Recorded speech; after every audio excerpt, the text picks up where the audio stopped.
This is the Lone Crater YouTube. We hope this video helps. In this video, I will explain how to make Desi Paneer at home. First, let's gather our simple ingredients and essential tools. You'll need 1 gallon of fresh whole milk, about 2 to 3 tablespoons of lemon juice or white vinegar, and a tiny pinch of salt. For equipment, grab a large, heavy-bottomed pot, a fine mesh sieve, and a clean cheesecloth. Having everything ready makes the process smooth and enjoyable. Now, let's get cooking.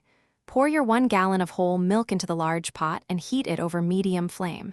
Stir it every few minutes to prevent it from sticking to the bottom. Once it reaches a gentle boil, remove it from the heat. Then, slowly add 2 to 3 tablespoons of your chosen acid, stirring gently. You'll see the magic happen as the milk separates into beautiful curds and greenish-yellow whey. With our curds formed, it's time to drain them. Place your fine mesh sieve over a bowl and line it with a double layer of cheesecloth. Carefully pour the curds and whey into the cloth. Rinse the curds under cold, running water for about 1 to 2 minutes. This removes any lingering acidic taste.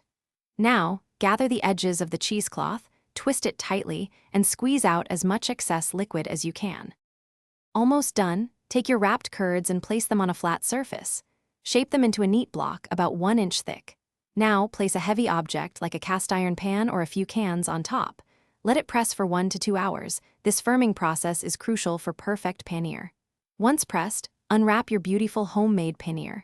You can store it in an airtight container in the refrigerator for up to 5 days. Enjoy your fresh, delicious creation. Thanks for watching. Consider subscribing if we helped you.